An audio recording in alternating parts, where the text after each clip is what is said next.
৭৪ বছর পর এবার একসঙ্গে ধেয়ে আসছে ভয়াবহ 4 ঘূর্ণিঝড়। বিষয়টি নিশ্চিত হতেই আতঙ্কিত হয়ে পড়েছেন আবহাওয়াবিদরা।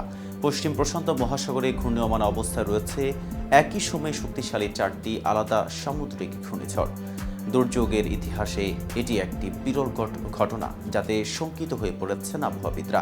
কিন্তু কবে এবং বিশ্বের কোন অঞ্চলে আঘাত হানতে চলেছে এই ঝড় এবং এই ব্যাপারে কি তথ্য দিয়েছে আবহাওয়াবিদরা, তা নিয়ে বিস্তারিত থাকছে প্রতিবেদন বাক্যাংশে। আর কেটিভি নিউজ 24 চ্যানেল থেকে আপনাদের সাথে আছি আমি মেহেদি হাসান। আবহাওয়াবিদরা জানিয়েছেন, ব্যতিক্রমী এই দুর্যোগের কারণ হচ্ছে মহাসাগরের উষ্ণতা বেড়ে যাওয়া। এসব ঘূর্ণিঝড় ঝড়প্রবণ ফিলিপাইনের জন্য আরও দুর্যোগ বয়ে আনতে পারে। মঙ্গলবার জাপানের আবহাওয়া সংস্থার সংবাদ মাধ্যম সিএনএনকে নিশ্চিত করেছে।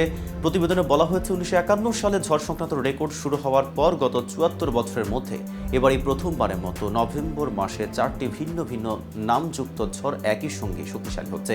যৌথ টাইফুন সতর্কতা কেন্দ্রের স্যাটেলাইট চিত্রে দেখা যাচ্ছে 4টি ঝড় পশ্চিম প্রশান্ত মহাসাগরের বিশাল এলাকা জুড়ে বিস্তৃত, যা ভিয়েতনাম থেকে গুয়াম পর্যন্ত ছড়িয়ে রয়েছে। এই 4টি ঝড়ের নাম হচ্ছে টাইফুন ইনশিং, টাইফুন তোরাজি, ক্রান্তীয় ঝড় উসাগি এবং ক্রান্তীয় ঝড় ম্যানি। প্রতি বছর ফিলিপাইন একাধিক ঝড়ের কবলে ক্ষতিগ্রস্ত হয়, কিন্তু গত মাসে ধারাবাহিক টাইফুনের তীব্র গতি পুনরুদ্ধার প্রচেষ্টাকে জটিল করে তুলেছে এবং হাজার হাজার মানুষ এখনও আশ্রয় কেন্দ্র রয়েছে। বৃহস্পতিবার টাইফুন ইনশিং উত্তর পূর্ব ফিলিপাইনে আঘাত হানি, যার বাতাসের গতিবেগ আটলান্টিকের ক্যাটাগরি 4 হারিকেনের সমান ছিল। তবে কোনো প্রাণহানির খবর পাওয়া যায়নি। ঝড়টি প্রবল বৃষ্টিপাত, উত্তাল ঢেউ এবং ভূমিধস ঘটিয়ে শেষ হয়।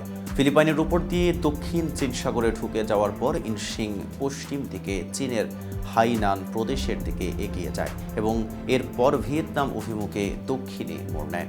বর্তমানে সেখানে প্রবল বৃষ্টিপাত হচ্ছে। টাইফুন ইনশিংয়ের আঘাতে ক্ষতিগ্রস্ত কাগায়ান ও ইলোকো নর্তে অঞ্চলে ক্ষতিগ্রস্ত সম্প্রদায়ের বাসিন্দাদের দেখতে চান ফিলিপাইনের প্রেসিডেন্ট ফের্দিনান্দো মার্কোস জুনিয়র। যদিও আমরা সত্যি কৃতজ্ঞ যে কোনো ধরনের প্রাণহানি হয়নি, তবে এই ঝড়টি যে ধ্বংসযোগ্য রেখে গেছে তাতে ক্ষতি ঘর ভারী। রোববার কাগায়ানের খাবার ও ত্রাণ সামগ্রী বিতরণের সময় মার্কোস স্থানীয় বাসিন্দাদের বলেন, আমরা যখন পুনরুদ্ধারে মনোযোগী দিচ্ছি, তখনও আমরা আরেকটি সম্ভাব্য ঝড়ের জন্য প্রস্তুতি নিচ্ছি, যা আমাদের দিকে ধেয়ে আসতে পারে। পরদিন টাইফুন তোরাজি লুজনের আরোরা প্রদেশের পূর্ব উপকূলে আঘাত হানে। এর বাতাসের গতি আটলান্টিকের ক্যাটাগরি 1 হারিকেনের সমান। এর আগে আরও হাজার হাজার মানুষকে সরিয়ে নেওয়া হয়। এখন একটি ক্রান্তীয় ঝড়ে রূপান্তরিত হওয়া তোরাজি দক্ষিণ চীন সাগর দিয়ে অগ্রসর হওয়ার সঙ্গে সঙ্গে দুর্বল হয়ে যাওয়ার সম্ভাবনা রয়েছে। এটি দক্ষিণ পূর্ব চীনের কিছু অংশে 100 মিলিমিটারের বেশি বৃষ্টিপাত ঘটাতে পারে, কিন্তু দেশটি আরও একটি শক্তিশালী ঝড়ের জন্য প্রস্তুতি নিচ্ছে, যা 5 দিনের মধ্যে তৃতীয়।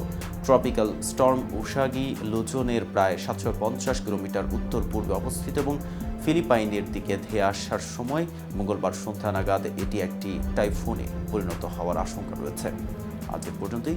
সারা দেশের নিত্য নতুন সকল আপডেট পেতে কেটিভি নিউজ 24 সাথে থাকুন।